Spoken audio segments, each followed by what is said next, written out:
Hello everyone, I am Dr. Mohammed Zubair Ashraf. I am a consultant pulmonologist, and today this will be the first lecture of a series of lecture where I will be discussing how to look at a chest X-ray. The learning outcomes which are expected at the end of this series of lecture is that to identify and describe various chest X-ray findings and give a differential diagnosis based on the X-ray findings.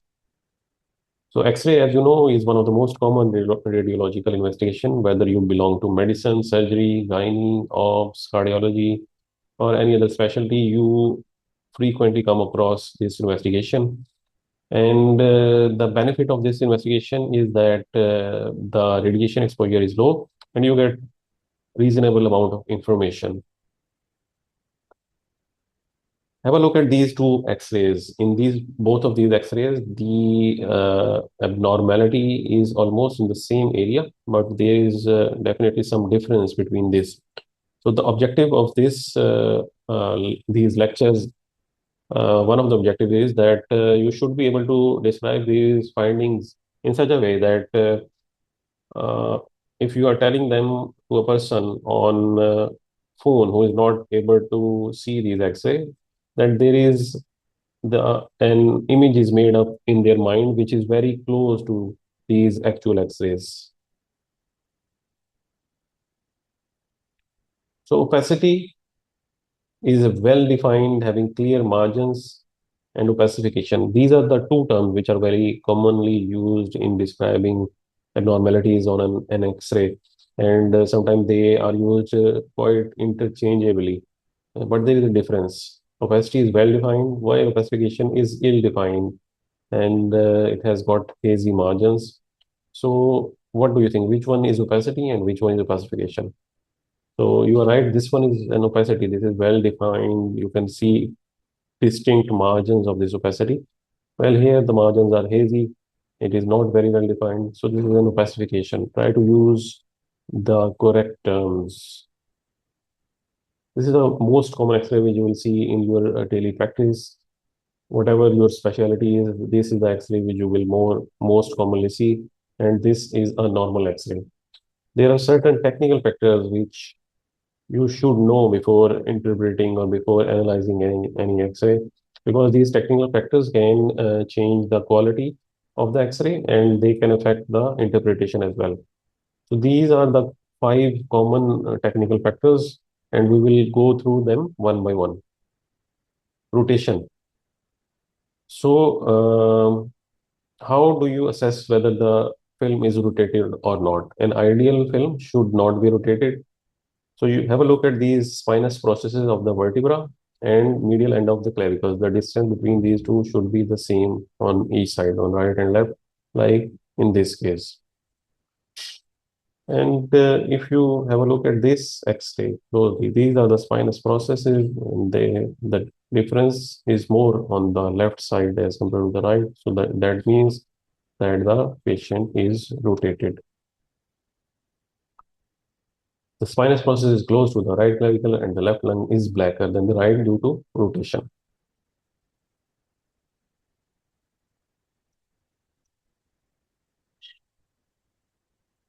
Then you should know the anatomy of the chest wall very well.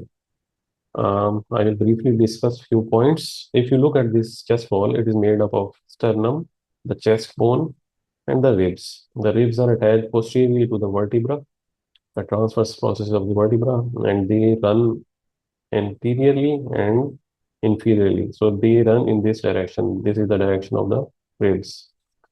The first seven ribs, they are attached to the sternum, and these are the true ribs. And then 8 to 10 are false ribs, and 11 to 12 are floating ribs, and they are not attached to the sternum.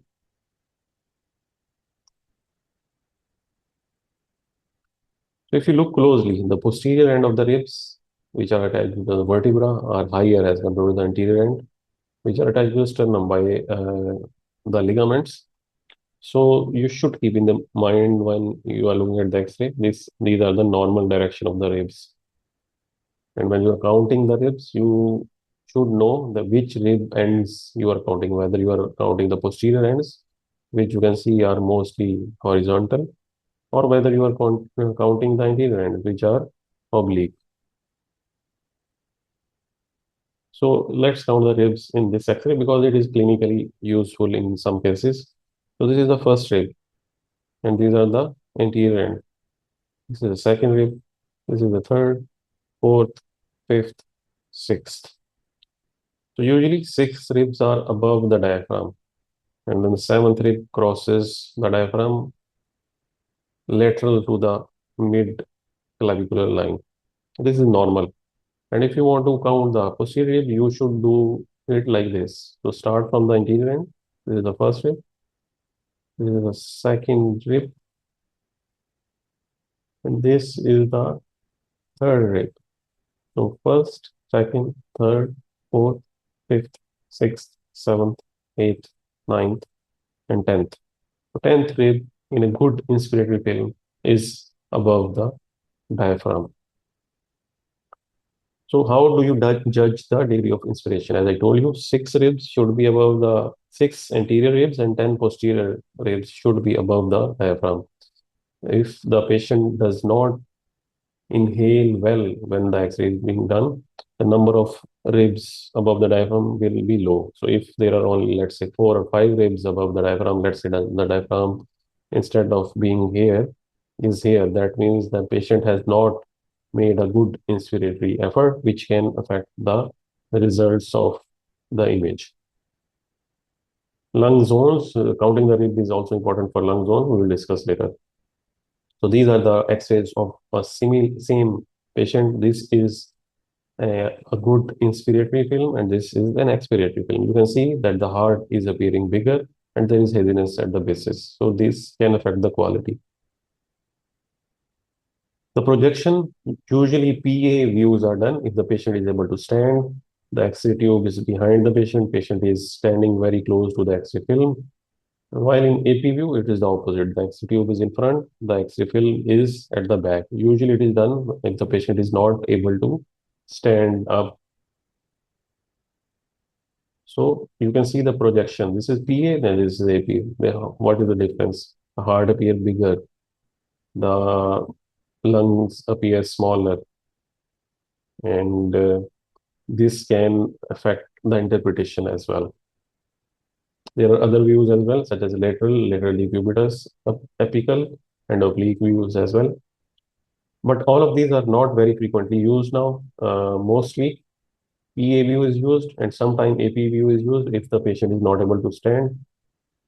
And if we want to investigate further, then we usually go for a CT scan.